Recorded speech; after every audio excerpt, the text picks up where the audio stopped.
बच्चों नमस्कार। क्या हाल चाल, कैसे हैं आप सब? आई होप स्वस्थ होंगे, मस्त होंगे, फिट और फाइन होंगे। A very good evening to all of you. एक बार जल्दी से बता दो भाई, क्या मेरी आवाज़ आपको सुनाई दे रही है? क्या आप मुझे देख पा रहे हैं, सुन पा रहे हैं? Am I clearly audible? Am I clearly visible और not? Hello hello hello hello hello. Good evening, good evening, good evening, good evening, good evening, good evening, good evening, good evening. चलिए, तो कुछ कारण थे कि आज आपके बैच में लाइव आना पड़ा। कुछ लोगों को डिस्टर्ब हो गया होगा लाइव आने की वजह से, है ना? कुछ तो लोग कहेंगे, लोगों का काम है कहना, छोड़ो बेकार की बातें, बेकार की बातों में क्यों पड़ना है। तो आइए शुरू करते हैं बेटा। मुनेरा जगत हमने पढ़ना शुरू कर दिया था, अगर आपको याद हो तो लास्ट टर्न पे जो है, जो जगत मुनेरा है, ठीक है ना, जगत मुनेरा के बारे में पढ़ना हम लोगों ने शुरू कर दिया था। और आज जो हमें पढ़ना है, ध्यान से सुने, जगत मुनेरा पूरा करेंगे।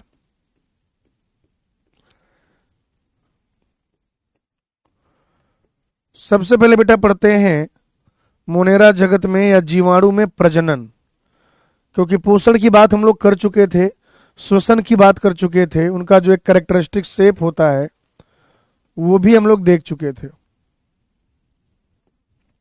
तो प्रजनन की क्या क्या विधियां हैं?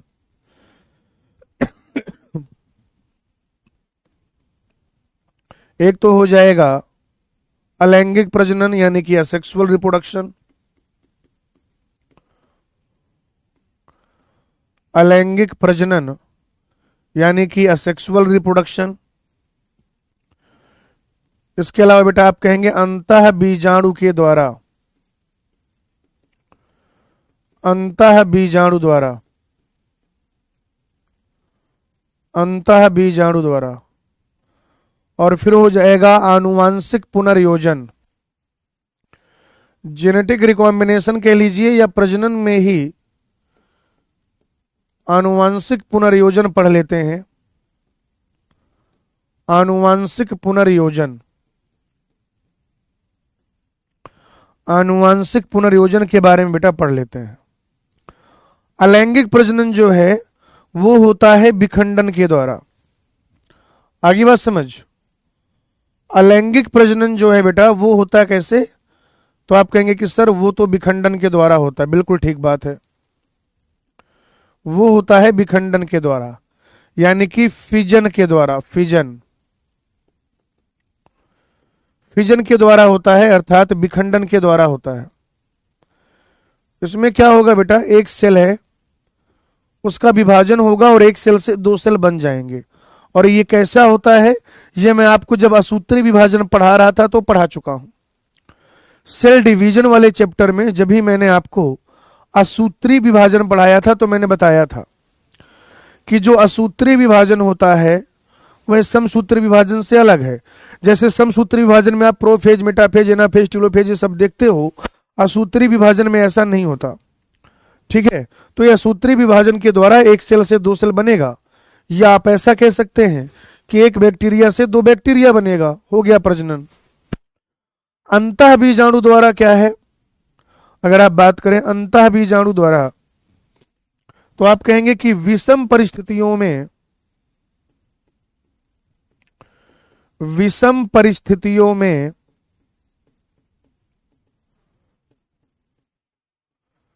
विषम परिस्थितियों में जीवाणु में या जीवाणुओं में, विषम परिस्थितियों में जीवाणुओं में अंतः बीजाणु यानी कि इंडोस्पोर का निर्माण होता है बेटा। अंतः बीजाणु यानी कि इंडोस्पोर का निर्माण होता है।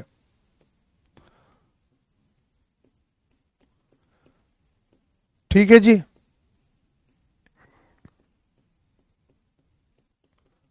जो कि अनुकूल परिस्थिति आने पर, जो कि अनुकूल परिस्थिति आने पर, जो कि अनुकूल परिस्थिति आने पर अंकुरित होकर, अंकुरित होकर, अनुकूल परिस्थिति आने पर अंकुरित होकर नए जीवाणु का निर्माण करता है, नए जीवाणु का निर्माण करता है, नए जीवाणु का निर्माण करता है। तो इंडोस्पोर बनता है बेटा, इंडोस्पोर। और वो जो इंडोस्पोर है, इंडोस्पोर जब वो जर्मिनेट होता है, जब वो अंकुरित होता है, क्या बेटा, जब वो जर्मिनेट होता है, जब वो अंकुरित होता है, तो फिर जर्मिनेट होने पर, अंकुरित होने पर आप यह देखते हैं, राइट, आप बेटा यह देखते हैं कि वहां पर क्या हो जाता है, फिर नया जीवाणु बन जाता है। ये जो अंतः बीजाणु है, इंडोस्पोर जिसे आप कह रहे हैं, अंतः बीजाणु, बेटा ये अम्ल, क्षार और ताप के लिए बहुत ज्यादा प्रतिरोधी होता है। अम्ल, क्षार व ताप के लिए प्रतिरोधी, अम्ल, क्षार व ताप के लिए प्रतिरोधी होता है बेटा ये। और सामान्यतया अंतः बीजाणु का निर्माण बैसिलस जीवाणुओं में होता है।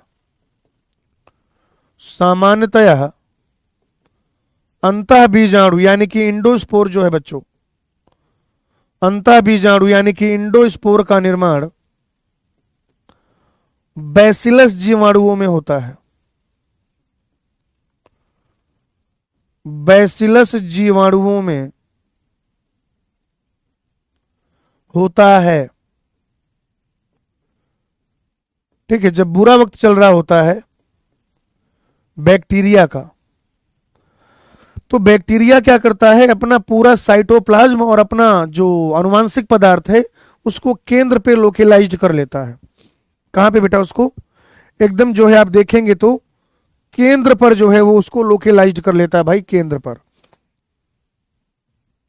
केंद्र पर। और एक बीजाणु बनाता है स्पोर, जिसे अंतः बीजाणु या अंतः स्पोर कहते हैं। ये अम्ल के लिए, ताप के लिए, क्षार के लिए हाईली रेजिस्टेंट होता है, प्रतिरोधी होता है ये। और फिर जब अनुकूल परिस्थितियां आती हैं, जब ऐसा दिन आता है कि मॉइस्चर है वहां पर, टेम्परेचर बढ़िया है, नरिशमेंट उसको मिल रहा है, तो फिर बच्चों उन परिस्थितियों में ये अंकुरित होता है। और अंकुरित होकर बेटा ये क्या करता है, फिर एक नया जीवाणु बनाता है। नॉर्मली किस प्रकार के जीवाणुओं में बनता है ये एंडोस्पोर, तो आप कहेंगे नॉर्मली जो बैसिलस जीवाणु होते हैं, बैसिलस जीवाणु, ये जो बैसिलस जीवाणु हैं दंडाकार, जो छड़ाकार होते हैं, उनमें इसका भाई निर्माण होता है। नेक्स्ट बेटा आनुवांशिक पुनर्योजन। आनुवांशिक पुनर्योजन, आप कहेंगे कि बैक्टीरिया में वास्तविक लैंगिक जनन अनुपस्थित होता है। बैक्टीरिया में वास्तविक लैंगिक जनन, बैक्टीरिया में वास्तविक लैंगिक जनन अनुपस्थित होता है। बैक्टीरिया में वास्तविक लैंगिक जनन अनुपस्थित होता है। बैक्टीरिया में वास्तविक लैंगिक जनन अनुपस्थित होता है।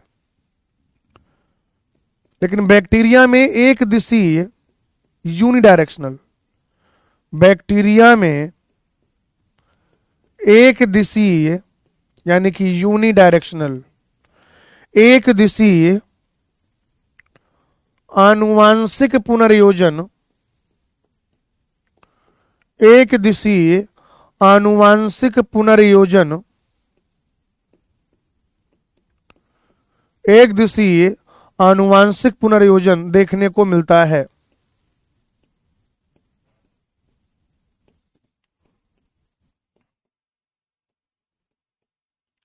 ठीक है जी।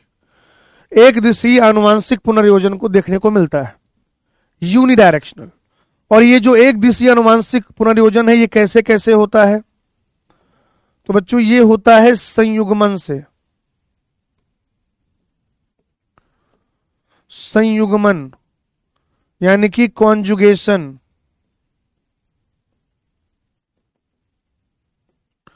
दूसरा होता है बेटा रूपांतरण यानी कि ट्रांसफॉर्मेशन। रूपांतरण यानी कि ट्रांसफॉर्मेशन। और ये जो ट्रांसफॉर्मेशन है, ये ट्रांसफॉर्मेशन आपको मैं पढ़ाऊंगा उधर मॉलिक्यूलर बेसिस में, या थोड़ा बहुत ये आपको बायोटेक वाले चैप्टर में भी पढ़ाया जाएगा। और रूपांतरण के बाद पारक्रमण या ट्रांसडक्शन।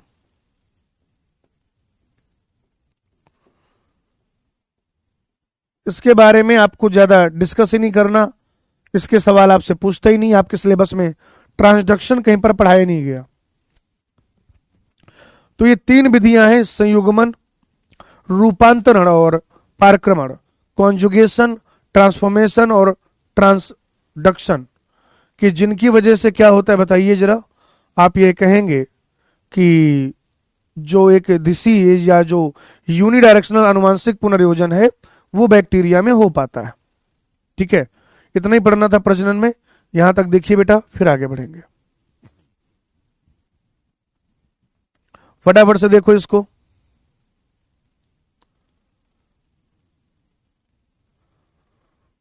पूरी पिक्चर देखना बहुत जरूरी है भैया,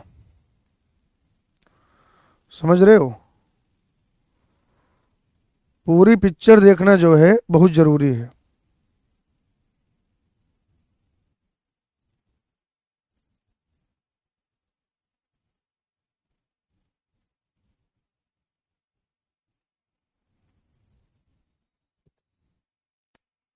चलो बच्चों, मैं उम्मीद करता हूं कि ये आपने देख लिया होगा। ठीक है ना? मैं ये उम्मीद करता हूं कि आपने इसको देख लिया होगा। ऑल राइट, चलिए भाई, इसमें जो है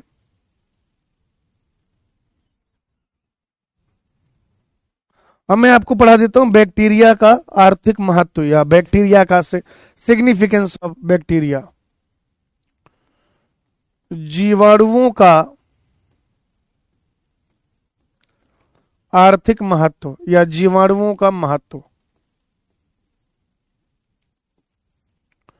ठीक है ना? तो जब आप जीवाणुओं के महत्व की बात करते हैं तो एक तो बेटा ये क्या करते हैं, दूध से दही बनाते हैं। दूध से दही। दूसरा, इनसे हमें प्रतिजैविक मिलता है, एंटीबायोटिक का निर्माण होता है बेटा, प्रतिजैविक निर्माण। इसके अलावा ये नाइट्रोजन का फिक्सेशन करते हैं। ये क्या करते हैं भाई? ये करते हैं नाइट्रोजन का स्थिरीकरण। नाइट्रोजन का स्थिरीकरण। इसके अलावा अगर आप देखें तो ये पोषण चक्रण में भी सहायक हैं भाई। कहीं ना कहीं अगर आप इनको देखें तो ये पोषण चक्रण में सहायक हैं। साथ ही साथ बहुत सारे एंजाइम या अम्ल वगैरह यहां से आपको प्राप्त होते हैं। एंजाइम, अम्ल इत्यादि जो है वो आपको यहां से प्राप्त होते हैं। और जो मोस्ट कॉमन बैक्टीरिया है बेटा वो तो हेट्रोट्रॉफ है। सबसे ज्यादा जो पाए जाने वाले बैक्टीरिया हैं वो हेटेरोट्रॉफिक बैक्टीरिया हैं। हेटेरोट्रॉफिक यानी कि परपोषी। ज्यादा जो पाए जाते हैं वो परपोषी जीवाणु होते हैं। जिनका ज्यादा आतंक है वो कौन से हैं बेटा? वो है परपोषी जीवाणु। आइए अब मैं आपको पढ़ा देता हूं जीवाणु से होने वाली बीमारियां। एनसीईआरटी ने डिस्कस किया आपसे, जीवाणुओं से होने वाले रोग। जीवाणुओं से होने वाले रोग। एक तो आप तपेदिक की बात कर सकते हैं, तपेदिक यानी कि क्षय रोग। तपेदिक कह लीजिए या क्षय रोग कह लीजिए, इसी को आप टीबी कहते हैं। दूसरा कुष्ठ रोग हो सकता है, टिटनेस हो सकता है, हैजा हो सकता है, जानवरों में एंथ्रेक्स हो जाता है,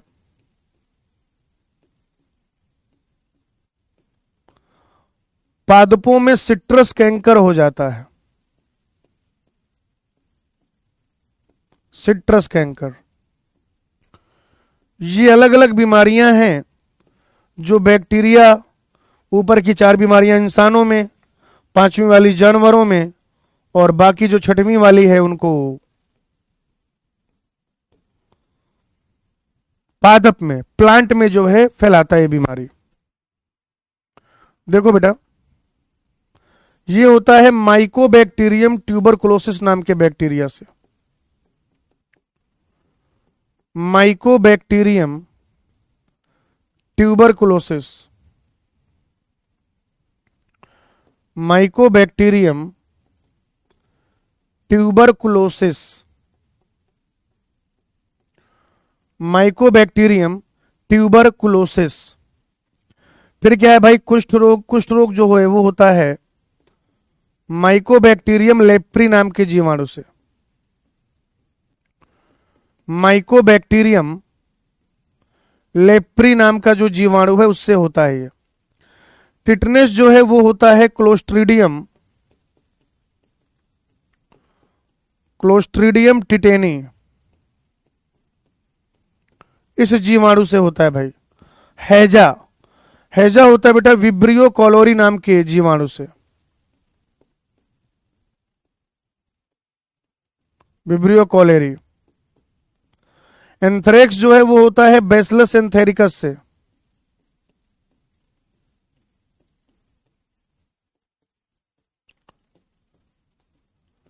और सिट्रस कैंकर जो है बच्चों ये होता है जेंथोमोनास सिट्री नामक जीवाणु से।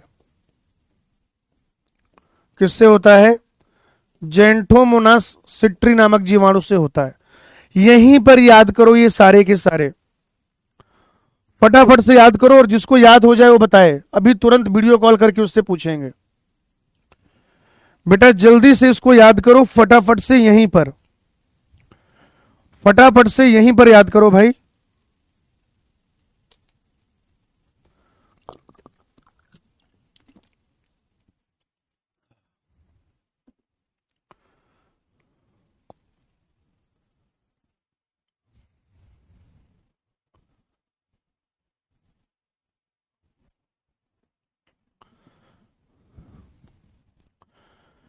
यहीं पे कौन है ये? कोई ना लीव हिम, हर्ष कटियार। तुम यार बहुत नाटक करते हो भाई इस बैच में, हमको याद है। ये क्या चल रहा है यहाँ? कौन है ये? संदीप भाई क्यों ऐसा करते हो? ये क्या तरीका? वो कह रहे तेरे घर में माँ, ये करने आए थे बेटा यहां पर, ये करने आते हो तुम लोग यहां। भाई लिखते रहो आधे घंटे, कोई दिक्कत नहीं। जैसी नजर मुड़ती है, कभी तुम लोग कायदे की बात नहीं करते यार। मेरा सवाल है, वो कह रहे संदीप तेरे घर में मां बहन नहीं है। अब कौन? तो ये संदीप है और हर्ष कटियार। तुम मेरे भाई, तुम खुद बकवास करते हो क्लास में आके, क्लास में आके बकवास करते हो, दूसरे बच्चों से झगड़ा करते हो। अरे कोई गलत है उसको तुम रिस्पॉन्स ही मत करो, वो खुद ही शांत रहेगा। अगली बार, अगली बार वो खुद ही शांत रहेगा।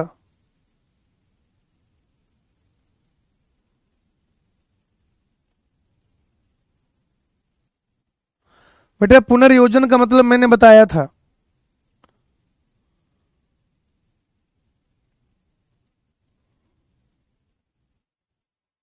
अभी कॉन्जुगेशन पढ़ा रहा हूं, रुक जाओ 1 मिनट। बस बकवास करा लो, मूर्ख कहीं के।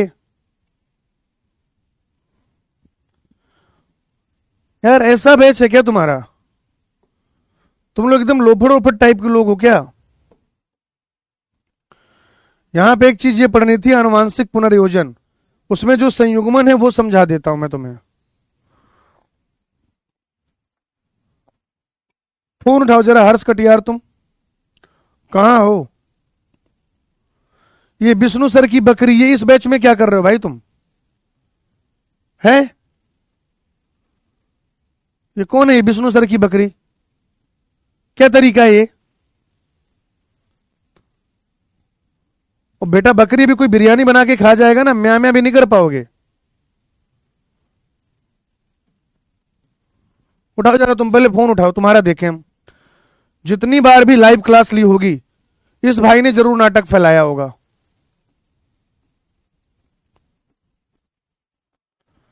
संयुग्मन अर्थात कॉन्जुगेशन क्या होता है वो पढ़ा देता हूं मैं आपको।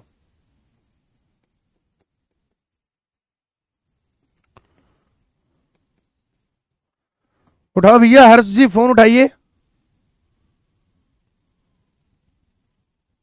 और ये सचिन कौन है? ये है कौन है लप्पू सा सचिन?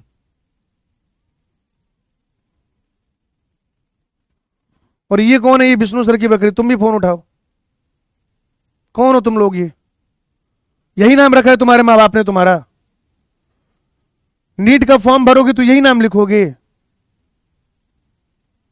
यही यही नाम लिखोगे बेटा? एक बार बताओ ना मुझे, अगर नीट का फॉर्म भरोगे तो यही नाम लिखोगे? तुम्हारे आधार कार्ड में यही नाम लिखा हुआ है।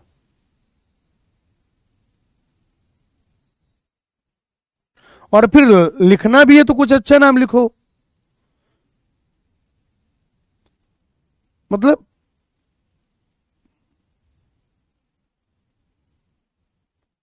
ऐसे लोगों को विष्णु सर की फिजिक्स, विष्णु सर की भौतिकी तब भी एक बार समझ में आता कि तुम उनके फैन हो, उनके दीवाने हो टीचिंग स्टाइल के। विष्णु सर की बकरी है और मैं कौन? बकरी चोर। चुरा के ले जाऊंगा, बिरयानी बना के लोग खा जाएंगे मेरे मोहल्ले वाले। क्या है यार, एकदम कबाड़ी बैच हो रखा है तुम्हारा। ऐसे हरकतें करते हैं क्या यार? गाली गलौज कर रहे हो तुम लोग आपस में। ये पढ़े लिखे लोगों की पहचान है क्या? पढ़े लिखे लोग ऐसे होते हैं क्या? डॉक्टर बनना है तुम्हें, कंपाउंडर वाली हरकत नहीं है तुम्हारी।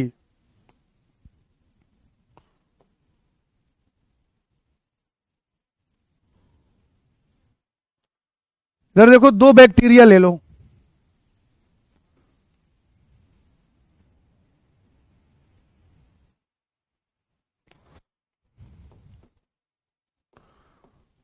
पता नहीं कहां से चले आते हैं।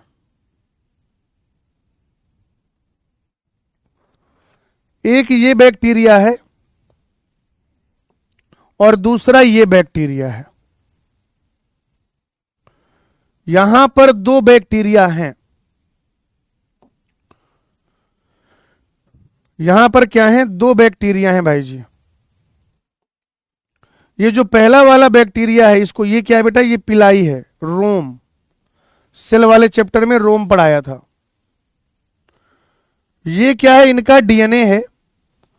और साथ ही साथ यहां पर क्या पाया जाता है? इसे ये प्लाज्मिड पाया जाता है भाई।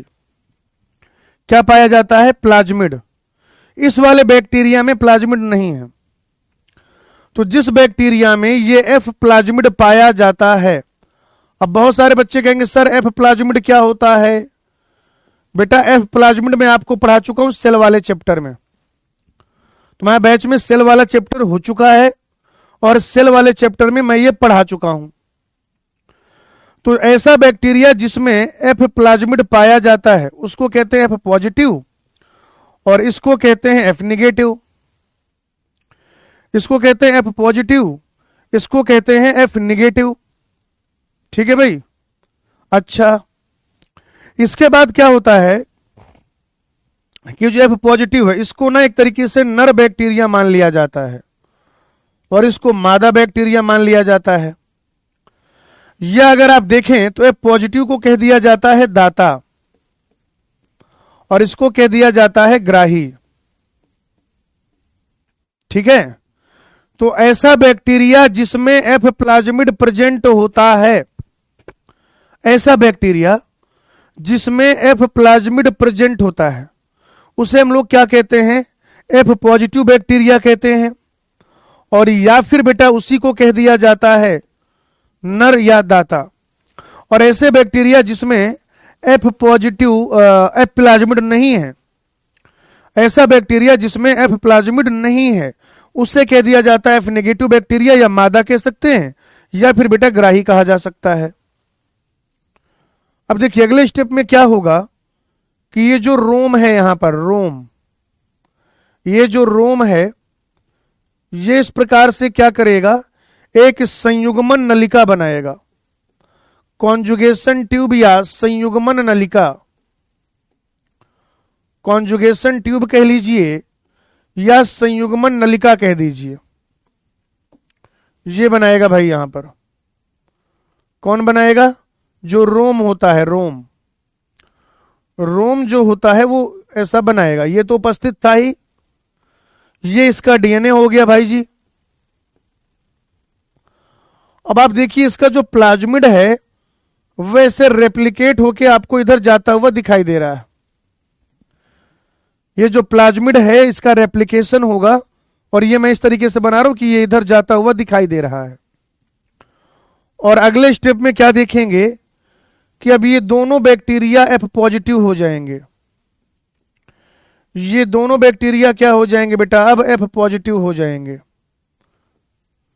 ये दोनों बैक्टीरिया क्या हो जाएंगे? अब एफ पॉजिटिव हो जाएंगे।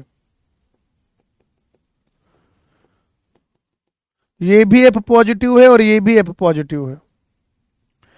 पहले क्या था? एक बैक्टीरिया एफ नेगेटिव था और दूसरा बैक्टीरिया एफ पॉजिटिव था। पहले क्या था? एक बैक्टीरिया एफ पॉजिटिव था और दूसरा बैक्टीरिया एफ नेगेटिव था। लेकिन ये जो एफ प्लाज्मिड है, जब ये एफ प्लाज्मिड चला गया एफ पॉजिटिव बैक्टीरिया से एफ नेगेटिव बैक्टीरिया में, कहां चला गया भाई? एफ पॉजिटिव बैक्टीरिया से एफ नेगेटिव बैक्टीरिया में। तो आपने क्या देखा कि अब इसका एक तरीके से प्लाज्मिड यहां पर आ गया, तो वो भी क्या बन गया? एफ पॉजिटिव बन गया, जो कि पहले क्या था? एफ नेगेटिव था। जो कि पहले क्या था? एफ नेगेटिव था, एफ नेगेटिव। ठीक है ना?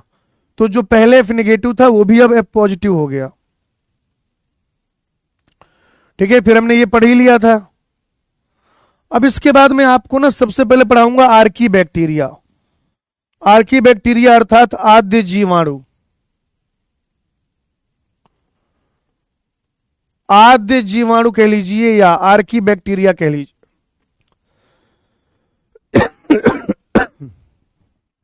आद्य जीवाणु कह लीजिए या फिर आर्की बैक्टीरिया कह लीजिए।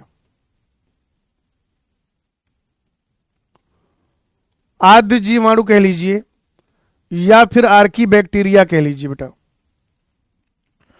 आद्य जीवाणु या फिर आर्की बैक्टीरिया। बच्चों ये जो आर्की बैक्टीरिया होते हैं, ध्यान से सुनेंगे आप लोग, ये जो आर्की बैक्टीरिया होते हैं, आर्की बैक्टीरिया, ये आर्की बैक्टीरिया जो हैं,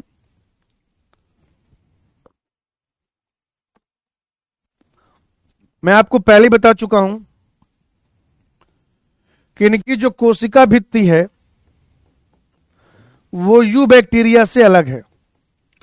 ये 6 किंगडम के टाइम पर मैंने बताया था, कोशिका भित्ति जो है वो जीवाणु से अलग है, बाकी के जो जीवाणु हैं उनसे अलग है, ये अंतर होता है। जीवाणुओं की जो कोशिका भित्ति होती है बेटा, जीवाणुओं की जो कोशिका भित्ति होती है और आर्की बैक्टीरिया की जो कोशिका भित्ति होती है, उन दोनों में अंतर होता है। क्या बेटा? जीवाणुओं की जो कोशिका भित्ति होती है और आर्की बैक्टीरिया की जो कोशिका भित्ति होती है, उनमें अंतर होता है। अब इसमें आपको 3 चीजें पढ़नी है, 1 2 3 बेटा। एक आपको पढ़ना है हेलोफी। हेलोफी, हेलोफी यानी कि हेलोफिल्स।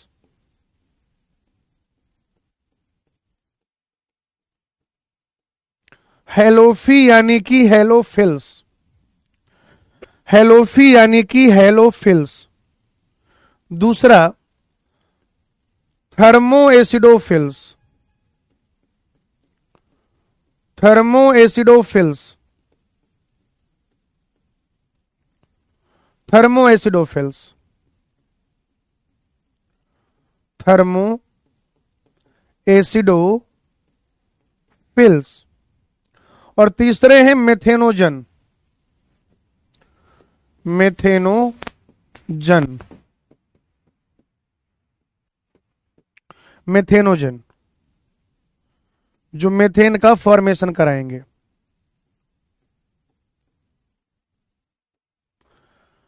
बट मैंने आपको पढ़ाया था फिलिक और फोबिक। सेल मेम्ब्रेन पढ़ते समय जब अपन लिपिड पढ़ रहे थे तो ये टर्म मैंने आपके साथ डिस्कस किया था। ये जो टर्म है फिलिक का मतलब क्या है? जिसको उस चीज से लगाव हो, ठीक है ना, जिसको क्या हो, उस चीज से लगाव हो। अब कह रहे हेलोफाइल्स, हेलोजन, हेलोजन पढ़ा होगा आपने केमिस्ट्री में, जो क्या करते हैं, लवण बनाने वाले तत्व हैं, जो सॉल्ट का फॉर्मेशन करने वाले एलिमेंट हैं, उनके ग्रुप को क्या कह दिया जाता है? हेलोजन कह दिया जाता है, हेलोजन। तो वैसे ही बेटा ये जो हेलोफी होते हैं, हेलोफी, ये अत्यंत जहां पर लवण की सांद्रता अधिक है ऐसे क्षेत्रों में ही तो ये पाए जाते हैं। तो आप कहेंगे कि ये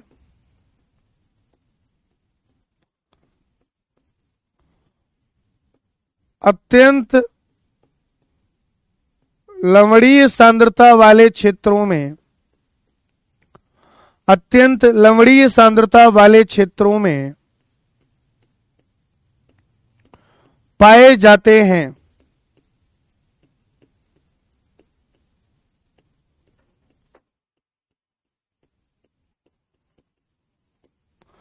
अत्यंत लवणीय सांद्रता वाले क्षेत्रों में पाए जाते हैं, ठीक है ना। हेलोबैक्टीरियम एग्जाम्पल नहीं याद रखना है आपको, वैसे इसका एग्जाम्पल होता है हेलोबैक्टीरियम, लेकिन आप नहीं याद रखेंगे। दूसरा बेटा थर्मोएसिडोफिल्स। थर्मो का मतलब जहां पे ताप हो, बहुत ज्यादा ताप, temperature more than 70 degree Celsius, 90, 95, 92, इतना ज्यादा टेम्परेचर है, जहां पर बहुत ज्यादा टेम्परेचर है भाई, बहुत ज्यादा टेम्परेचर। एसिड, जहां पे पीएच क्या है, लो है, ठीक है ना, पीएच क्या है बेटा, लो है। एसिडो मतलब एसिडिक, और अगर एसिडिक है अर्थात अम्लीय है, अम्लीय, जहां पर पीएच की वैल्यू बहुत कम है, 1 से 2 है पीएच, है ना, इतने कम पीएच, यानी जहां पर अम्लीयता बहुत ज्यादा है वहां पर ये पाए जाते हैं। आप कहेंगे ये अत्यधिक गर्म व यह अत्यधिक गर्म एवं अत्यधिक गर्म एवं अम्लीय क्षेत्र जैसे कि गर्म झरनों इत्यादि में पाए जाते हैं। अम्लीय क्षेत्रों जैसे कि गर्म झरने इत्यादि में पाए जाते हैं।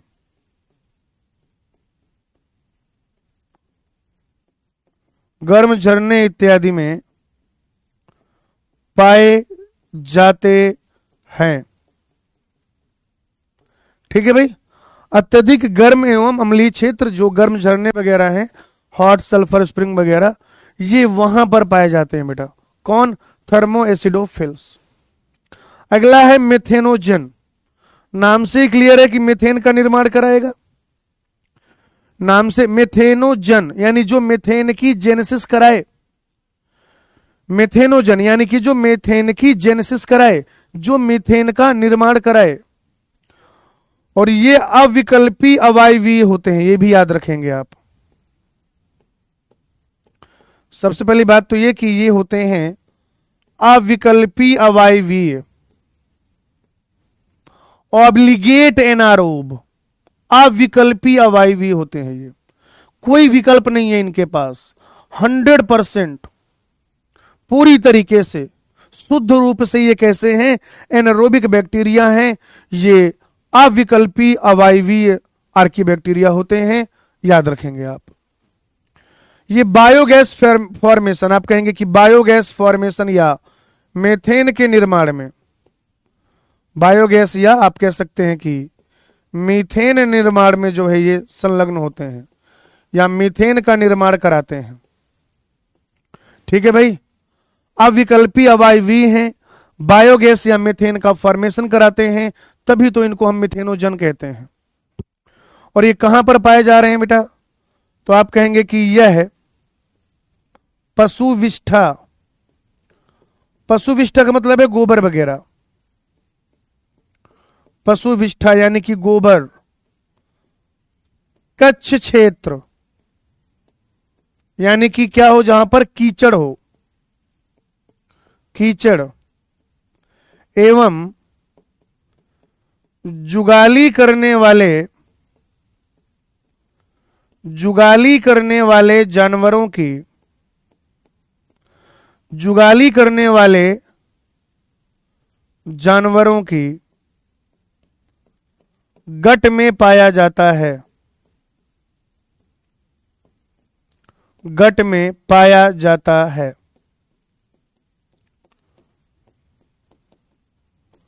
ठीक है ना। जुगाली करने वाले जानवर समझते हैं बेटा, जुगाली करने वाले जानवर, जो जानवर क्या करते हैं, बैठे बैठे अपना मुंह चलाते रहते हैं। मैं तुम्हारी बात नहीं कर रहा हूं कि सर हम भी क्लास में बैठ के ना अपना मुंह चलाते रहते, नहीं, तुम्हारी बात नहीं कर रहा बेटा मैं।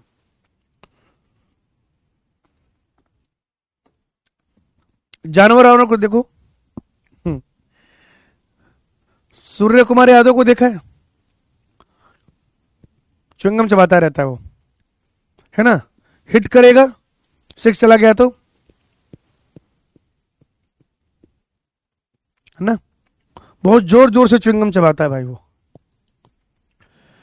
तो वैसे जानवर जो होते हैं वो च्युइंगम थोड़ी चबा रहे होते हैं, वो जो लगातार अपना मुंह चलाते रहते, उसी को कहते हैं जुगाली करना। क्या कहते हैं बेटा उसको, जुगाली करना कहते हैं। तो जो जुगाली करने वाले जानवर हैं, जुगाली करने वाले जानवर, उनमें जो है ये पाए जाते हैं, या जो कीचड़ वगैरह है, कीचड़, वहां पर ये पाए जाते हैं। इसके अलावा जो गोबर है, डंग मटेरियल, वहां पर भी पाए जाते हैं। और यहां पे एक पॉइंट और लिखूंगा मैं कि बायोगैस फॉर्मेशन में या बायोगैस निर्माण में सेलुलोज का पाचन,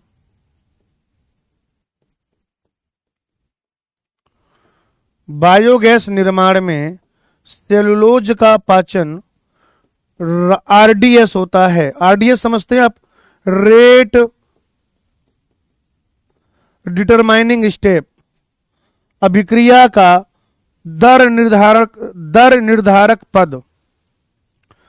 अभिक्रिया का जो सबसे स्लोएस्ट स्टेप होता है, आपने पढ़ा होगा फिजिकल केमिस्ट्री के दौरान बेटा, आपको ये पढ़ाया जाता है, फिजिकल केमिस्ट्री के दौरान ये जो है आपको पढ़ाया जाता है।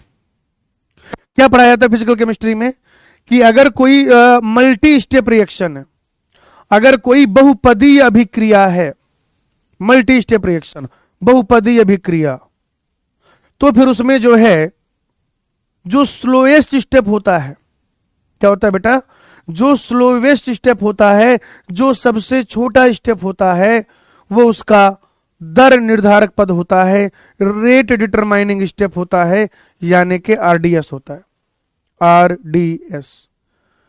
And it is all about Archie bacteria. Archie bacteria के बारे में अपने को इतना ही पढ़ना था बेटा, बाकी हम लोग पहले पढ़ चुके हैं बहुत सारी बातें, मतलब 2-3 पॉइंट तो हम लोग पहले ही पढ़ चुके हैं इसके बारे में। ठीक है, तो ये आपका हो गया आर्की बैक्टीरिया। ये क्या हो गया बेटा, आपका आर्की बैक्टीरिया हो गया भाई, आर्की बैक्टीरिया। ठीक है, चलिए अब मैं आपको यहां पर यू बैक्टीरिया पढ़ा देते हैं। यू बैक्टीरिया,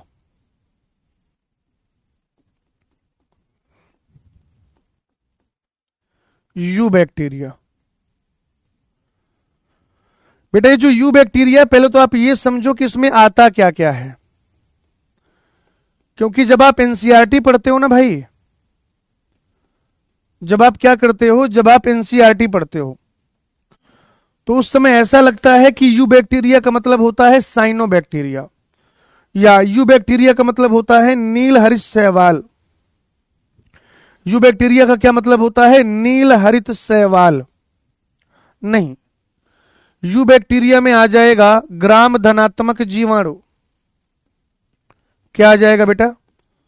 ग्राम धनात्मक जीवाणु। और इसके अलावा आ जाएगा ग्राम ऋणात्मक जीवाणु। ग्राम ऋणात्मक जीवाणु। और आ जाएगा माइकोप्लाज्मा।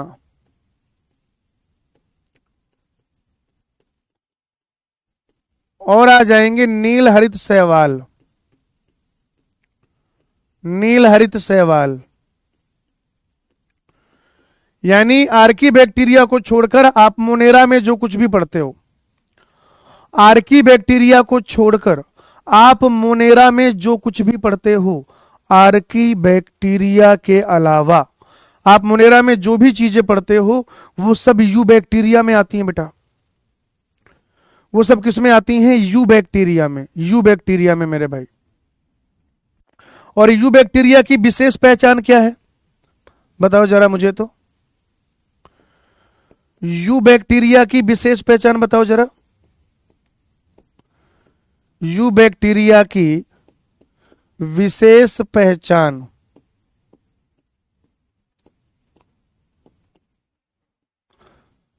ठीक है ना? दो बातें बताई गई हैं। एक तो दृढ़ कोशिका भित्ति। दृढ़ कोशिका भित्ति बेटा, एनसीईआरटी लिखती है presence of a rigid cell wall, यानी कि दृढ़ कोशिका भित्ति। और दूसरा, चलायमान होने पर,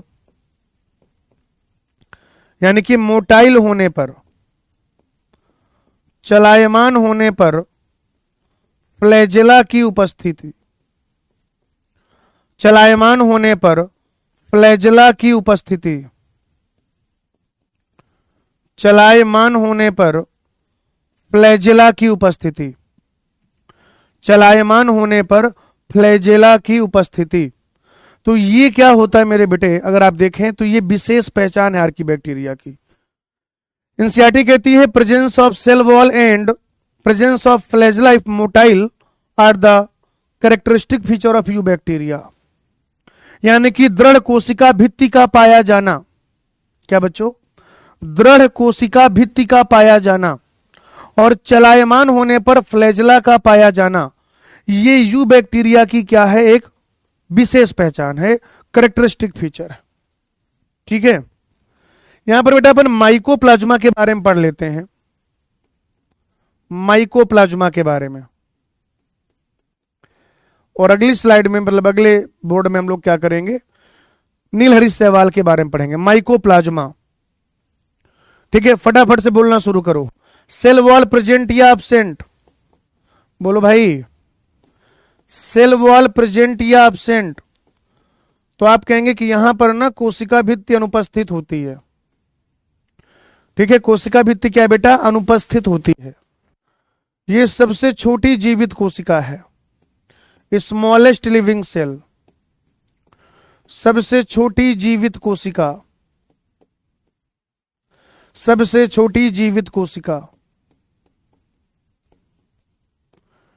इसको कह सकते हैं जोकर ऑफ प्लांट किंगडम। हालांकि ये प्लांट खुद भी नहीं है, बहुत पुरानी बात है। जोकर ऑफ प्लांट किंगडम कह सकते हैं इसको। बिना ऑक्सीजन के भी जी सकता है। अच्छा, एनसीईआरटी कहती कि ये बिना ऑक्सीजन के भी जीवित रह सकता है। बिना ऑक्सीजन के भी जीवित रह सकता है। इसका मतलब सामान्यतया इसको ऑक्सीजन चाहिए। सामान्यतया क्या है? इसको यूजुअली, नॉर्मली, प्रायः यूजुअली बेटा इसको चाहिए ऑक्सीजन, लेकिन ये बिना ऑक्सीजन के भी जीवित रह सकता है, यानी कि यह क्या हुआ, विकल्पी अवायवीय। यह क्या हुआ बेटा, विकल्पी अवायवीय हुआ, क्योंकि ये बिना ऑक्सीजन के भी जीवित रह सकता है ना, तो ये हो गया विकल्पी अवायवीय। विकल्पी अवायवीय हो गया बेटा। और इसके अलावा यह पौधों में तथा मनुष्यों में या पौधों में एवं जंतुओं में,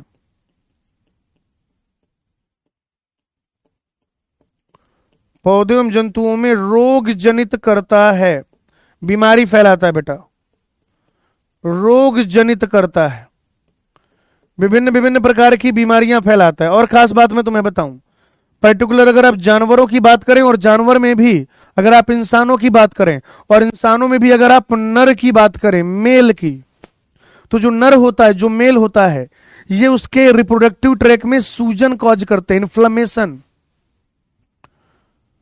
रिप्रोडक्टिव ट्रैक में इन्फ्लेमेशन लाते हैं। तो कई बार क्या होता है कि फिर स्पर्म का मूवमेंट सही से नहीं हो पाता,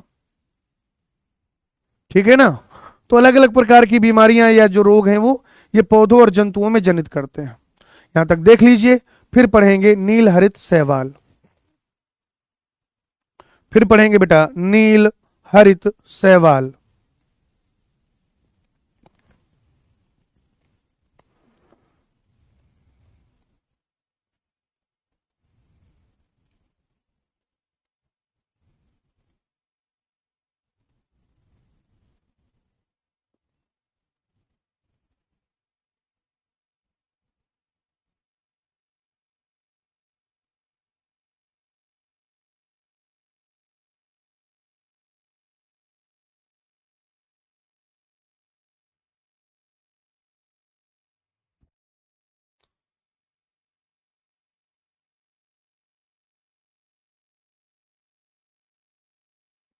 चलो भाई, ये देख लिया सबने।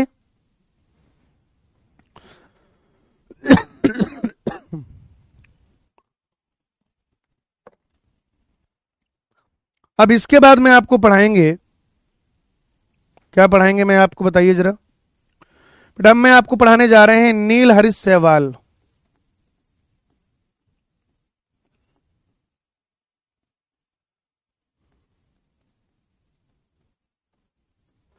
नील हरित शैवाल,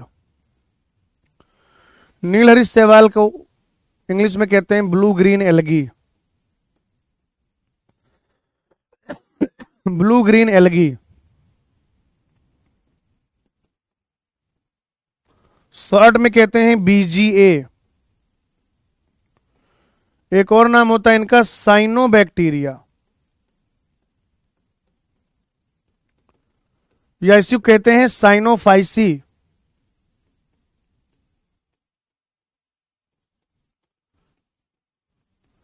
या इसी को कहते हैं मिक्सोफाइसी।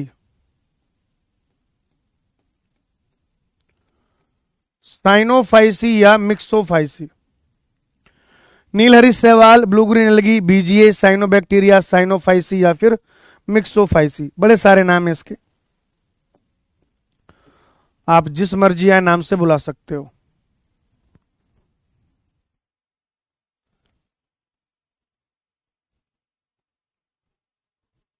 ठीक है बेटा, ये जो होते हैं अगर आप इनको देखें तो इनका आवास कहां कहां पे ये रहते हैं, इनका आवास स्थान क्या क्या है। तो बेटा इनका आवास जो है वो हो सकता है स्थल में, या हो सकता है समुद्री जल में, समुद्री जल में, या हो सकता है स्वच्छ जल, या आप कह सकते हैं अलवणीय जल।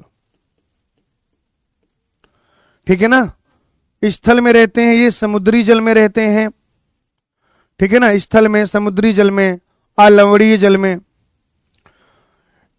इनमें कोशिका भित्ति जो है वो उपस्थित रहती है, कोशिका भित्ति जो है वो उपस्थित है भाई जी। फ्लैजेला नहीं पाया जाता है, फ्लैजेला जो है वो अनुपस्थित होता है। प्रकाश संश्लेषी होते हैं ये। कैसे होते हैं बेटा? ये प्रकाश संश्लेषी। और खास बात यह है कि इनमें उच्च पादपों की भांति क्लोरोफिल ए पाया जाता है। उच्च पादपों की भांति क्लोरोफिल ए, ये जो लिखा हुआ है ना CHLA, इसका मतलब chlorophyll a. Chlorophyll a like higher plant is present here. Chlorophyll a like higher plant, उच्च पादपों के जैसा। क्या बेटा? उच्च पादपों के जैसा क्लोरोफिल ए जो है वो यहां पर उपस्थित होता है, आप कहेंगे प्रेजेंट होता है। ठीक है ना? और जब ये कॉलोनी बनाते हैं तो इनकी जो कॉलोनी है,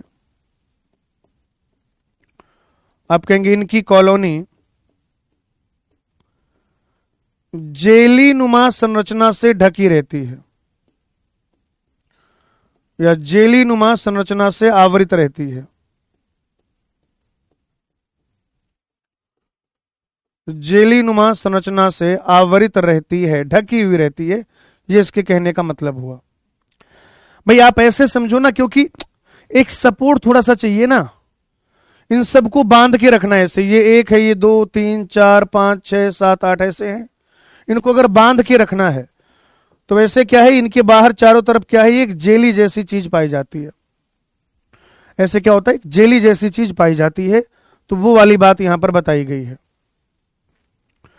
ये जो आपके नील हरित शैवाल हैं, यानी कि ब्लू ग्रीन एल्गी, बेटा हो सकता है कि ये अकेले रहते हों, एक कोश की, हालांकि होते सारे एक कोश की ही हैं, लेकिन कभी कभी ये क्या है, अकेले नहीं रहते। जैसे एक कोशिकी में आ जाएगा स्पाइरुलिना, एक कोशिका में क्या आ जाएगा बेटा, स्पाइरुलिना। और स्पाइरुलिना जो है इसमें प्रचुर मात्रा में प्रोटीन होता है। स्पाइरुलिना में बेटा प्रचुर मात्रा में प्रोटीन होता है। प्रचुर मात्रा में क्या होता है, प्रोटीन। और चूंकि स्पाइरुलिना में प्रचुर मात्रा में प्रोटीन है, इसलिए इसको कह दिया जाता है एकल कोशिका प्रोटीन, सिंगल सेल प्रोटीन। एकल कोशिका प्रोटीन या सिंगल सेल प्रोटीन, एकल कोशिका प्रोटीन या फिर सिंगल सेल प्रोटीन। ठीक है ना? चलिए बच्चों, दूसरा होते हैं कॉलोनी है, जो कॉलोनी बना के रहते हैं। कॉलोनी ये शैवाल, नीलहरित शैवाल, जैसे उदाहरण में आप लिख सकते हैं एनाबीना। एनाबीना, एनाबीना भाई जी, एनाबीना। और इसमें से कुछ ऐसे होते हैं जो फिलामेंटस होते हैं, तंतुमयी, जो फिलामेंट बना के रहते हैं, तंतुमयी होते हैं।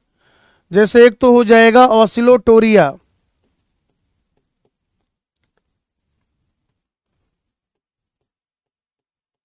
ऑसिलेटोरिया, और इसके अलावा हो जाएगा नॉस्टॉक। ऑसिलोटोरिया हो जाएगा और बेटा इसके अलावा नॉस्टॉक हो जाएगा, नॉस्टॉक।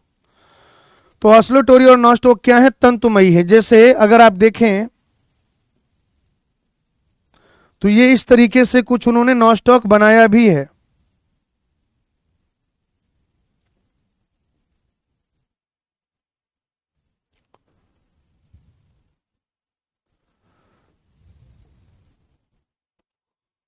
ठीक है भाई?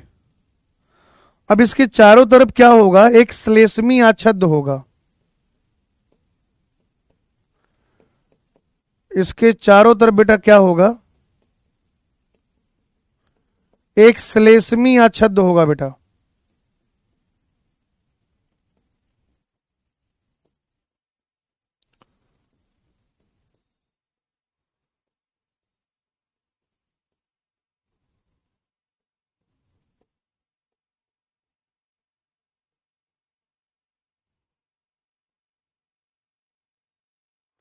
वो जो श्लेष्मी आच्छाद्य है वो इसको कवर करेगा। तो ये हो गया, ये पूरा तो नॉस्टॉक है बेटा, और ये जो बना है ये है श्लेष्मी आच्छाद्य। ये क्या है? ये है श्लेष्मी आच्छद्य बेटा। ये जो है श्लेष्मी आच्छद्य है।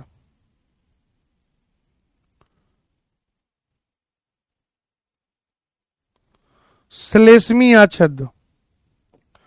अब इसमें देखिए, ये जो एक विशेष प्रकार की कोशिका है जो थोड़ा सा थिक वॉल्ड है, इसको हेट्रोसिस्ट कहते हैं। किसी किसी की एनसीईआरटी में टेट्रोसिस्ट लिखा होगा बेटा, किसी किसी की एनसीईआरटी में टेट्रोसिस्ट लिखा होगा। तो जिन बच्चों की एनसीईआरटी में टेट्रोसिस्ट लिखा है वो इसको हेट्रोसिस्ट कर लीजिए। तो जिनकी एनसीईआरटी में इसमें हेट्रोसिस्ट लिखा है, सॉरी वो तो ठीक है, हेट्रोसिस्ट अगर लिखा है तब तो ठीक है, लेकिन अगर टेट्रोसिस्ट लिखा हुआ है, लेकिन अगर बेटा टेट्रोसिस्ट लिखा है, टेट्रोसिस्ट, तो भाई वो गलत है। फिर कौन सा बेचे? 3.0।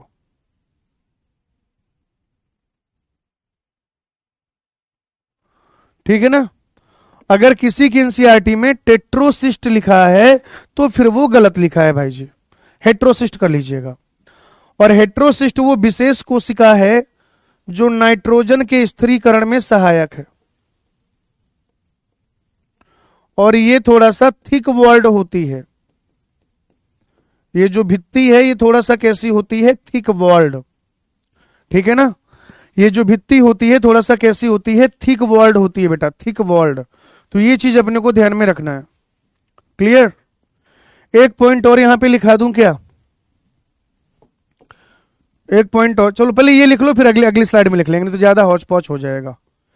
ये लिखो पहले फटाफट से, पहले इतना लिखो, नहीं तो बहुत ज्यादा रायता सा फैल जाएगा भाई जी, और वो मैं चाहता नहीं हूं।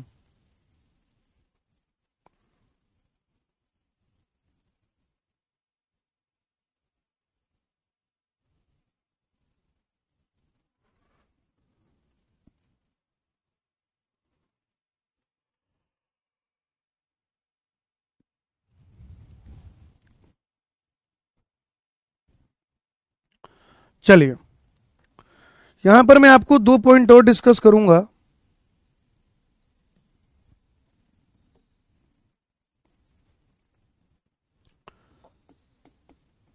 कि सभी ब्लू ग्रीन एल्गी नीले या हरे रंग के नहीं होते।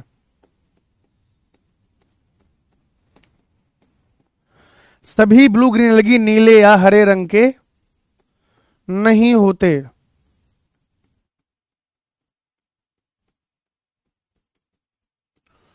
जैसे जो लाल सागर होता है ना, रेड सी, आप कहेंगे लाल सागर का लाल रंग, लाल सागर का लाल रंग एक ब्लू ग्रीन एल्गी ट्राइकोडेस्मियम एरिथ्रियम की वजह से होता है। ट्राइकोडेस्मियम एरिथ्रियम की वजह से होता है।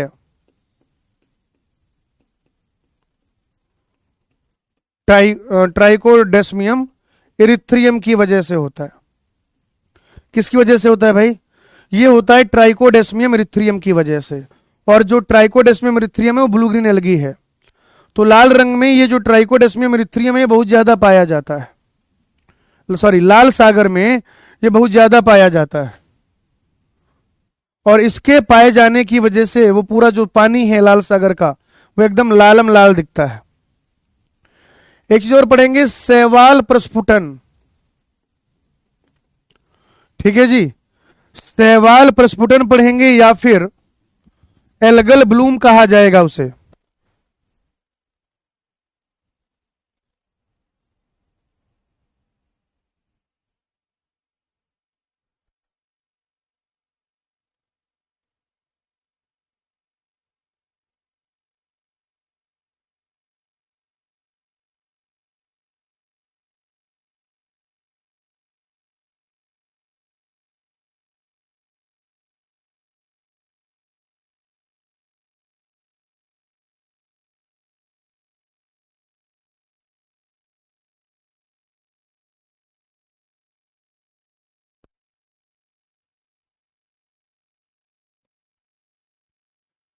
हम लोग पढ़ने जा रहे हैं बेटा शैवाल प्रस्फुटन।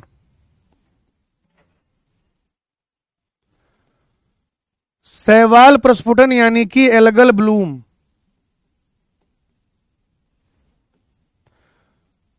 शैवाल प्रस्फुटन यानी कि एल्गल ब्लूम, ठीक है ना भाई। शैवाल प्रस्फुटन यानी कि एल्गल ब्लूम। बेटा एल्गी जो है वो गाना गाता है, धूम मचा लो धूम मचा लो धूम। ये याद करने का तरीका है। आजकल क्या होता है ना, बच्चे सब क्लिप डाल देते हैं, फिर वो किसी ज्ञानी टीचर के पास पहुंच जाती हैं, फिर कहीं ध्यान से देखिए ये है फिजिक्स वाला के शिक्षक, ये बच्चों को गाना गाना सिखा रहे हैं कि एल्गी गाना गाता है, धूम मचा लो धूम मचा लो धूम। अरे गुरुजी, जो भी हैं इस तरीके के गुरुजी लोग, आपकी सारी जायज बातों का समर्थन है और इस तरीके की सारी गलत बातों पे थू है। बात खत्म। हम इतने सालों से पढ़ा रहे हैं, इंग्लिश मीडियम में भी हिंदी मीडियम में भी, और सबसे बड़ी बात यह है कि कई बार हो सकता है कि सरौते वाले सा की जगह सीटी वाला सा लिख जाए। मैं मानता हूं इतना हो सकता है, ठीक है ना। तो लोग, कुछ लोग हैं जो मतलब, एक दिन क्या हुआ, मेरा एक दोस्त है, ठीक है ना, वो डॉक्टर है, एमबीबीएस है, वो डॉक्टर है। उसके कोई भैया है, कॉलेज के भैया होते हैं ना, जैसे जब आप कॉलेज वॉलेज में पढ़ रहे होते हो। तो मेरा जो दोस्त है वो जो है एमबीबीएस है, और उसके फादर साहब जो हैं वो खुद भी एमबीबीएस हैं, उसकी बहन भी एमबीबीएस है, और उसके फादर साहब थोड़ा सा पॉलिटिशियन भी हैं। तो उसके एक दोस्त आए, मतलब वही भैया टाइप दोस्त होते नहीं, जैसे अपन 6th में है, भैया 8th में है ना, बस में साथ में जाते हैं, यारी दोस्ती हो गई टाइप वाले भैया जी आए। वो बेंगलोर रहते हैं, किसी एमएनसी में जॉब करते हैं वो भी, है ना, वही पढ़े लिखे इंजीनियर है। ऐसे कोई बात चली तो बिना मतलब कि उन्होंने मुझे रगड़ने की कोशिश की किसी हिंदी में। मैं जल्दी जल्दी में था तो मैंने शुद्ध बोल दिया, कह रहे नहीं शुद्ध होता है। मैंने कहा अच्छा शुद्ध होता है, कह रहे हाँ। मैंने कहा ओके। फिर उन्होंने क्या किया, मैंने ऐसे कोई बात बोली, मतलब ऐसे यारी दोस्ती में चल रहा था, ऐसा कोई झगड़ा वगड़ा नहीं। फिर उन्होंने कोई बात बोली तो मैंने कहा मैं आपकी प्रत्युन्नमति का कायल हूं। अब वो खत्म खत्म, टाटा बाय बाय। मुझे लगता है गुटखा खाते होंगे शुद्ध प्लस, तो उन्हें शुद्ध बोलने की आदत पड़ गई है। और शु अगर समझ में आया कि आप शु बोल रहे हैं तो फिर आप में भी कहा शुद्धता रह गई। तो मुझसे कह रहे नहीं तुम शुद्ध बोल रहे हो, मैं शुद्ध बोल रहा हूं, होता वो शुद्ध है। समझ रहे हो आप। तो जैसे मैंने एक शब्द फेंका प्रत्युन्नमति, तोते उड़ गए भाई साहब, तोते तोते उड़ गए उनके, लिटरली बता रहा हूं मैं। कह रहे ये क्या बोला तूने, तूने क्या बोला क्या बोला क्या बोला बेटा। मैंने भैया मैंने बोला प्रत्युन्नमति। कह रहे ये क्या होता है। मैंने कहा नहीं हिंदी बता रहा था मैं आपको। फिर ऐसे बातें चली थोड़ी देर, अपना बातें चल रही हैं, वो अपना बेंगलोर का बता रहे हैं, मैं अपना, जैसे उन्होंने मुझसे पूछा कि मतलब तुम लोग भी ऐसे, तुम्हारी भी इतनी बड़ी कंपनी है, ऐसा वैसा क्या कल्चर है। मैंने बताया बढ़िया कल्चर है, मजा आता है। तो बोले तुम्हारा क्या। मैंने कहा ऐसा अपना सब चलता है, ऑनलाइन चलता है, मीटिंग वगैरह होती है, कोई बैच लॉन्च होता है, अपन नोएडा जाते हैं, अपने को बुलाया जाता है। बोले बोले बहुत बढ़िया बहुत बढ़िया। फिर ऐसे कोई बात चली तो फिर मैंने कोई उन पे जो है कमेंट किया, तो कह रहा अरे तुम तो यार बहुत होशियार हो, साथी टाइप के हो। मैंने कहा मैं बचपन से ही प्रगल्भ वाचाल प्रकृति का बालक था। तुम समझ रहे हो बात को। मतलब मैं कई बार कहता हूं, मैं आपके बैचेज में भी कहता हूं, मैं कहता हूं आपके बैचेज में न छेड़ो हमें हम सताए हुए हैं। मतलब मेरे को लगता है ना चुपचाप पढ़ लो मेरे भाई, तुम पढ़ने आए हो यार, तुम पढ़ने आए हो, पढ़ो, है ना, सिंपल सी बात है ना। लोग यहां ज्ञान देने लगते हैं, मेरा अपना खुद का ज्ञान नहीं संभलता, सच्चाई बता रहा हूं मैं आपसे। मेरा जो है अपना खुद का ज्ञान नहीं संभलता, और लोग ना मुझे ज्ञान देने चले आते हैं। भाई पहले तो मतलब आप इसको ऐसे समझो, मैं इसको इस तरीके मैं बता रहा हूं रीजन क्या है। मैं इसको इस तरीके से समझता हूं कि मान लो मेरे पास 10 रुपए हैं, तो मैं पहले वो 10 रुपए खर्च कर लूं, उस 10 रुपए का सही इस्तेमाल कर लूं, वो जो 10 रुपए हैं उसका जो भी मैं कर सकता हूं कर लूं। तो जो ज्ञान मैंने इतने अपने गुरुजनों से इतने दोनों में अर्जित किया है, जो मैंने किताबें इतनी सारी पढ़ रखी हैं, जो मैंने अपनी किताबों पे इतना पैसा खर्च किया है, पहले वो तो वसूल हो जाए। मतलब 2 रोटी ऑलरेडी थाली में रखी हुई हैं, वो खत्म नहीं कर पा रहे हैं, 4 रोटी और मंगा ली। तो इसमें कोई फायदा थोड़ी है भाई, नुकसान ही नुकसान है।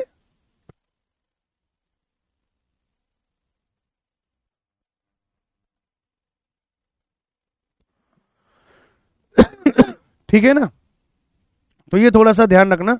मैं आपको सिर्फ इतना बता रहा था कि एलगी जो है वो गाना गाते हैं, धूम मचा लो धूम मचा लो धूम, कहते हैं उसको algal Bloom. All right, algal Bloom कहते हैं उसको। तो आप कहेंगे कि जल में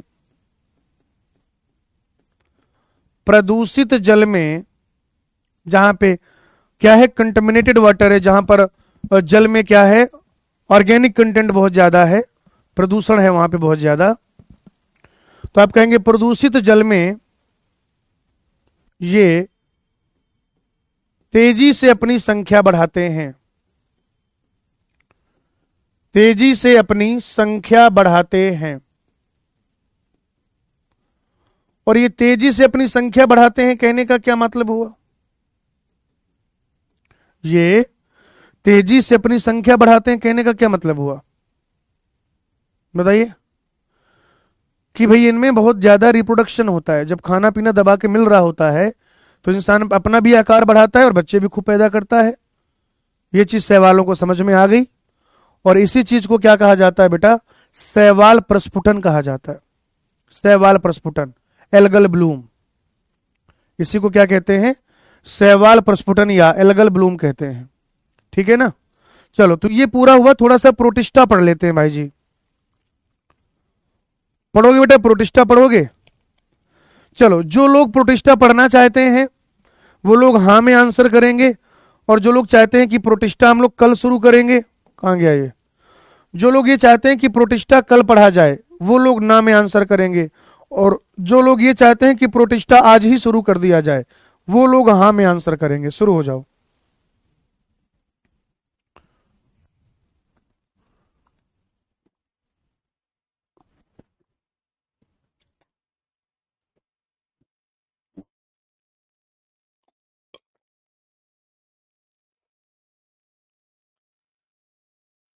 हाँ, जो भी होगा ना जनता की डिमांड पर होगा भाई, जनता क्या चाहती है।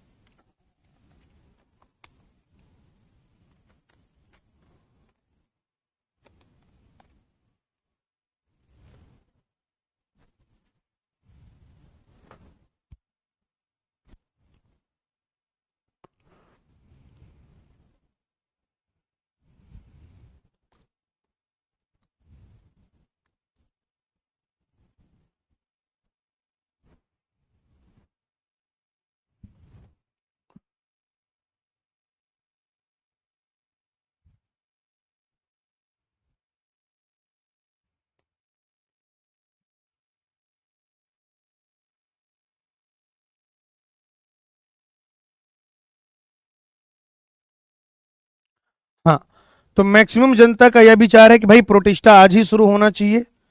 तो बेटा अपन प्रोटिस्टा आज ही शुरू करेंगे। इलाहाबाद पीडब्ल्यू विद्यापीठ की फीस कितनी है? बेटा इलाहाबाद नाम का कोई शहर नहीं है, इलाहाबाद नाम का कोई शहर नहीं है।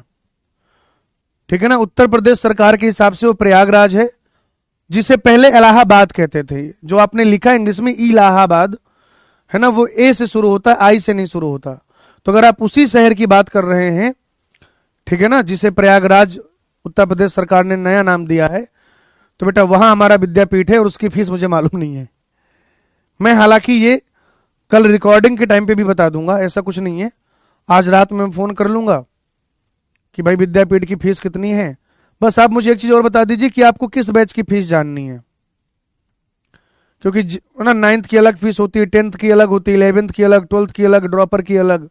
और आप इस साल के लिए पूछ रहे हैं कि अगले साल के लिए जो एडमिशन उसके लिए पूछ रहे हैं, ये और क्लियर कर दीजिएगा तो फिर मैं आपको बता दूंगा। चलिए शुरू करते हैं मित्रों। जगत प्रोटिस्टा,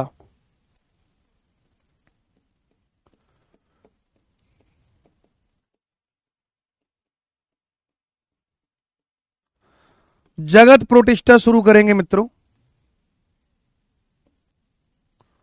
और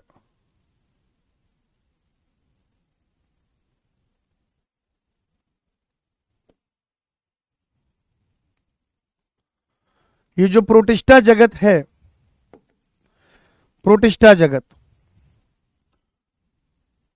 प्रोटिस्टा जगत की बेटा अगर आप बात करें, ध्यान से सुनिएगा, प्रोटिस्टा जगत की अगर आप बात करें, किंगडम प्रोटिस्टा,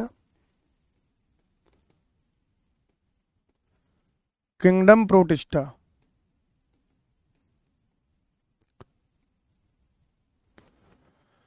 बड़ा कमाल का किंगडम है भाई। इसमें सारे के सारे जो जीव हैं वो यूकैरियोट हैं। सारे के सारे जो जीव हैं बेटा वो यूकैरियोटिक जीव हैं, यूकैरियोटिक जीव। और यूकैरियोटिक होने के साथ साथ एक कोशिकीय भी हैं। कैसे हैं बेटा? एक कोशिकीय, एक कोशिकीय है भाई। यूकैरियोटिक जीव हैं, एक कोशिकीय हैं। इनमें अगर आप देखें मुख्यतया ये जलीय हैं, प्राइमरली एक्वाटिक, इंग्लिश में ऐसा लिखा हुआ मिलेगा। मुख्यतया ये जलीय वातावरण में पाए जाते हैं। मुख्यतया कैसे हैं बेटा? जलीय। इसके अलावा इसमें क्या क्या आ जाएगा, अगर आप देखें कि प्रोटिस्टा में आता क्या क्या है, वो कौन कौन से ग्रुप हैं जो प्रोटिस्टा में आते हैं, तो बेटा एक तो आ जाएगा क्राइसोफाइट। क्या आ जाएगा भाई? क्राइसोफाइट। दूसरा आ जाएगा डायनोफ्लैजलेट, डायनोफ्लैजलेट, डायनोफ्लैजलेट। इसके अलावा बेटा तीसरा आ जाएगा इसमें यूग्लिनॉइड्स, यानी कि यूग्लिना, यूग्लिनॉइड्स। चौथे आ जाएंगे बेटा अवपंक कवक।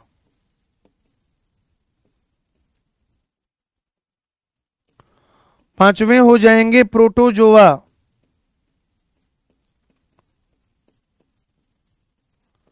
प्रोटोजोआ। और इसके अलावा हो जाएंगे जैसे कि क्लोरेला, जैसे कि क्लेमाइडोमोनास, क्लेमाइडोमोनास, जैसे कि एसीटाबुलेरिया, एसीटाबुलेरिया। और ये जो है ना बेटा ये एक कोशिकीय, ये क्या है बेटा? यूनिसेलुलर यूकैरियोटिक एल्गी है।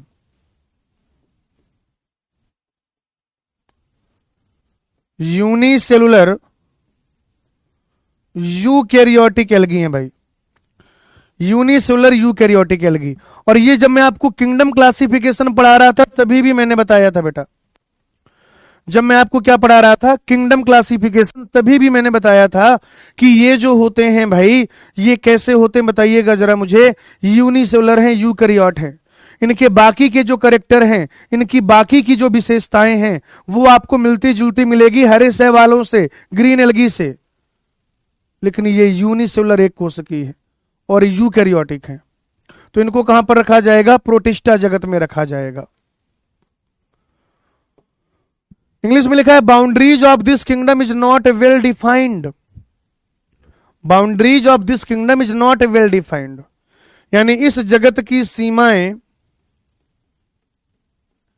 इस जगत की सीमाएं, इस जगत की सीमाएं ठीक प्रकार से परिभाषित नहीं है। इस जगत की सीमाएं ठीक प्रकार से परिभाषित नहीं है, ठीक प्रकार से परिभाषित नहीं है बेटा। इस जगत की सीमाएं ठीक प्रकार से परिभाषित नहीं है। क्यों नहीं है ठीक प्रकार से परिभाषित? क्योंकि आप देखो प्रोटिस्टा में ऐसे भी जीव पाए जाते हैं जिनमें सेल वॉल प्रेजेंट है, और ऐसे भी जीव पाए जाते हैं जिनमें सेल वॉल अब्सेंट है। या बेटा प्रोटिस्टा में अगर आप देखें तो ऐसे भी जीव पाए जाते हैं जो स्वपोषी हैं, और ऐसे भी जीव पाए जाते हैं जो परपोषी हैं। प्रोटिस्टा में ऐसे भी जीव पाए जाते हैं, प्रोटिस्टा में ऐसे भी जीव पाए जाते हैं जिनमें गमन अंग उपस्थित है, जिनमें गमन अंग उपस्थित है, और प्रोटिस्टा में ऐसे भी जीव पाए जाते हैं जिनमें गमन अंग अनुपस्थित है। और गमन अंग अगर उपस्थित है तो क्या क्या हो सकता है? कसाभ हो सकता है बेटा, यानी कि फ्लैजला। पछमाभ हो सकता है, यानी कि सिलिया। कूटपाद हो सकता है, यानी कि स्यूडोपोडिया। कूटपाद यानी कि स्यूडोपोडिया, कूटपाद यानी कि स्यूडोपोडिया। तो सेल वॉल है भी, नहीं भी। ऑटोट्रॉप भी है, कुछ हेटरोट्रॉप भी है। कोई लोकोमोटरी स्ट्रक्चर पाया भी जा सकता है, नहीं भी पाया जा सकता। पाया भी जा सकता है और नहीं भी पाया जा सकता, दोनों चीजें हैं भाई। तो आप क्या देख रहे हो कि सबको इसी किंगडम में रख दिया गया है ना। तो यहां से ये पता चलता है कि इस किंगडम की जो क्या है आप कहेंगे, इस किंगडम की जो सीमाएं हैं, जो बाउंड्रीज हैं, वो वेल डिफाइंड नहीं है। और यूकैरियोटिक जीवों का किंगडम है भाई। तो यूकैरियोट से रिलेटेड जो भी क्या है प्रॉपर्टीज हैं कि यहां पे मेम्ब्रेन बाउंड सेल ऑर्गेनल होगा, एक न्यूक्लियर इन्वेलप होगा, एटीएस राइबोसोम होंगे, तो वो सब बेटा यहां पर पाया जाएगा। वो सब, हाँ इसको देखिए फटाफट से, वो सब जो है बेटा यहां पर पाया जाएगा।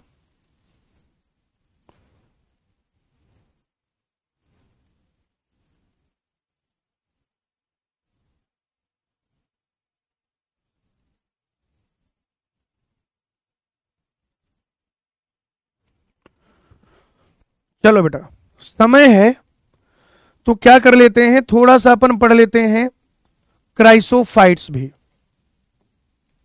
क्राइसोफाइट्स, क्राइसोफाइट्स ही पढ़ाऊंगा, फिर डायनोफ्लेजेट पढ़ाने का मन होगा तो आपसे पूछ लूंगा, आप बता देना क्या करना है। हम लोग पढ़ रहे हैं बेटा क्राइसोफाइट्स। क्या पढ़ रहे हैं? क्राइसोफाइट्स।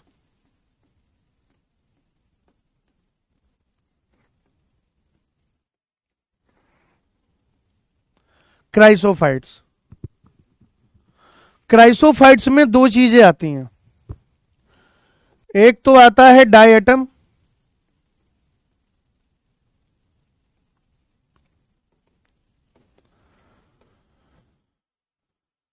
डायटम आता है भाई, और दूसरे आते हैं डेस्मिड यानी कि सुनहरे शैवाल। डेस्मिड यानी कि सुनहरे शैवाल। ठीक है भाई, डायटम हो जाएगा और क्या हो जाएगा बताइएगा जरा? डेस्मिड हो जाएंगे। और डेस्मिड जो होता है उसी को हम लोग सुनहरे शैवाल कह देते हैं। सुनहरे शैवाल, सुनहरे शैवाल। कह रहे हैं कि ये स्वच्छ जल में भी पाए जाते हैं और लवणीय जल में भी पाए जाते हैं। ठीक है ना, स्वच्छ जल और लवणीय जल। कहां कहां पे पाए जाते हैं बेटा? स्वच्छ जल में पाए जाते हैं और साथ ही साथ यह लवणीय जल में भी पाए जाते हैं। बहुत छोटे छोटे होते हैं, माइक्रोस्कोपिक होते हैं बेटा, बहुत छोटे छोटे। ये क्या है? पानी में निश्चेष्ट रूप से गति करते हैं। पानी में निश्चेष्ट रूप से बेटा ये गति करते हैं,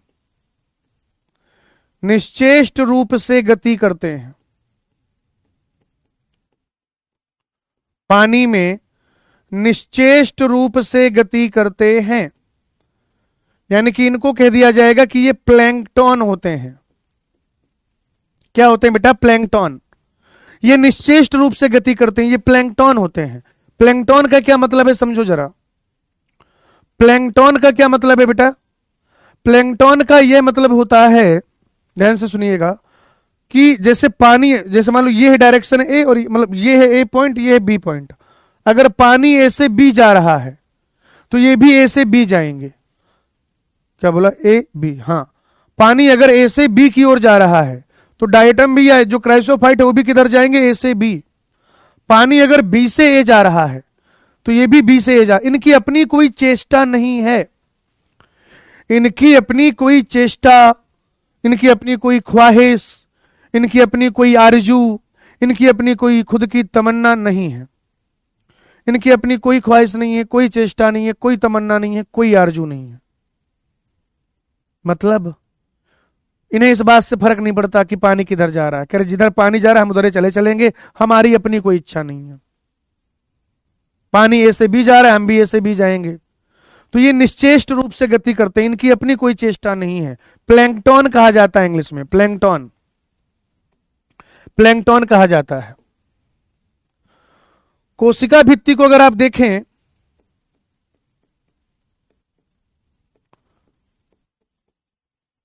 कोशिका भित्ति तो क्या है? दो अतिव्यापित परतें हैं उसमें, दो अतिव्यापित परतें, साबुनदानी की तरह।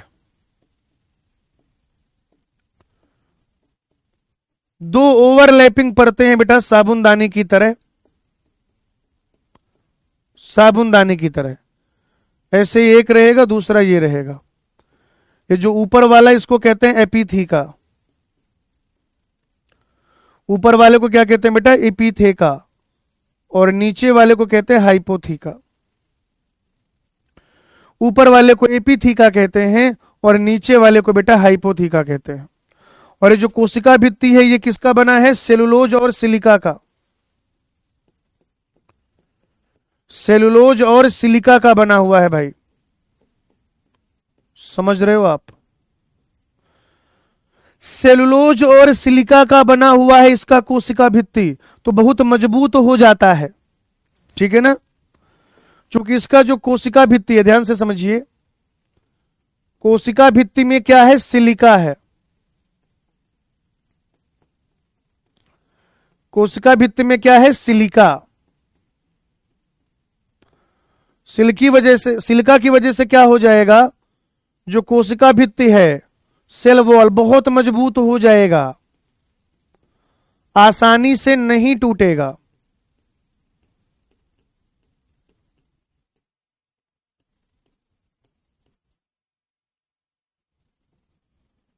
आसानी से नहीं टूटेगा, ठीक है भाई। चूंकि सिलिका प्रेजेंट है और सिलिका के प्रेजेंट होने की वजह से आप क्या देखेंगे कि जो सेल वॉल है वो बहुत ज्यादा मजबूत हो जाएगा, और इतना मजबूत होता है कि वो आसानी से नहीं टूटता है।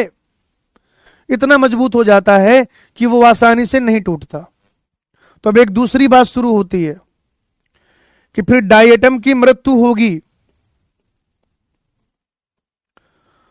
भाई इतना मजबूत सेल वॉल है और डायटम मरेगा भी, तो डायटम की जो मृत्यु होगी तो कोशिका भित्ति इकट्ठा हो जाएगी।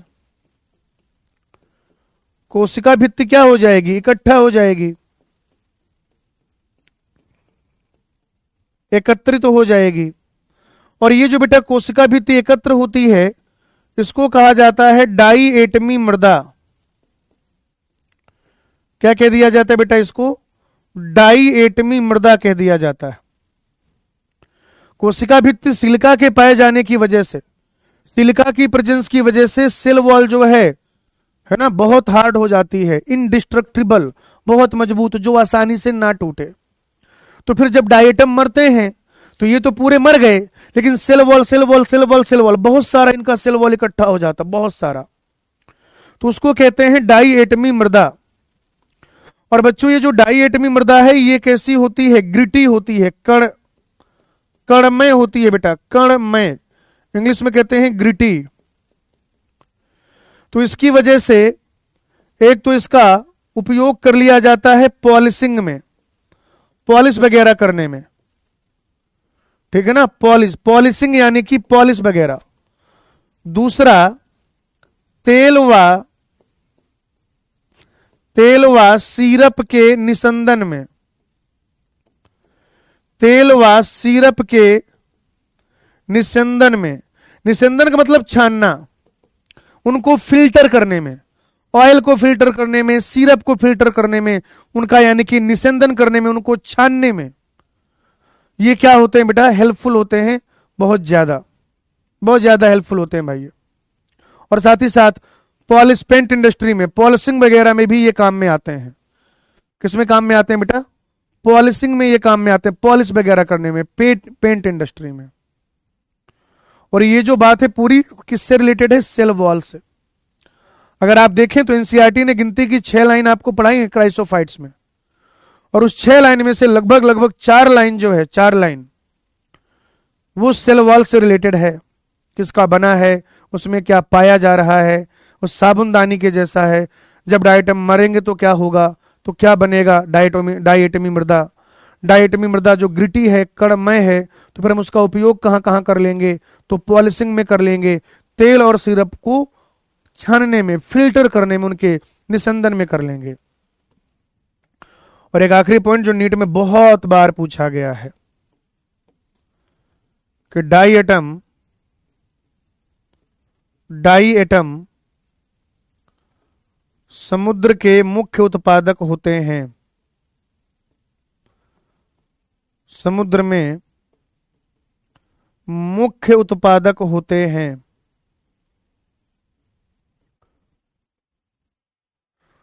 Diatoms are the chief producer of ocean. Last line है एनसीईआरटी की, diatoms are the chief producer of the ocean. ये आपने पढ़ा भी होगा।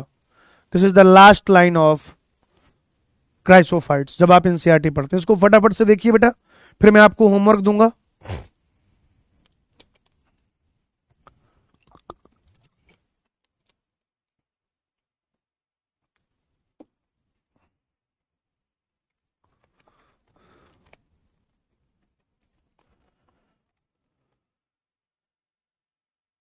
चलिए, एक्सरसाइज 1 में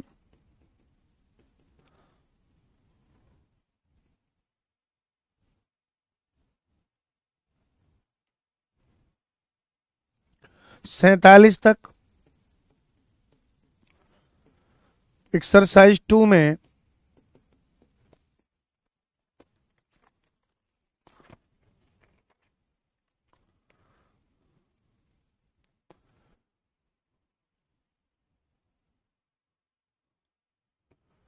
1 से 4,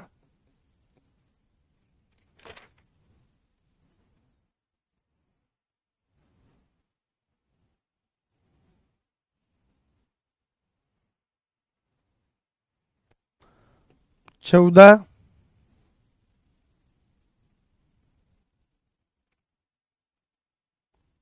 20,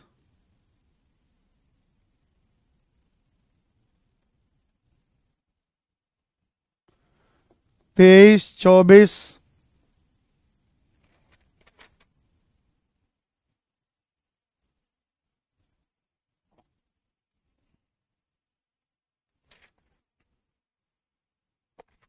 इतनी कर लेना भाई अभी तो, है ना।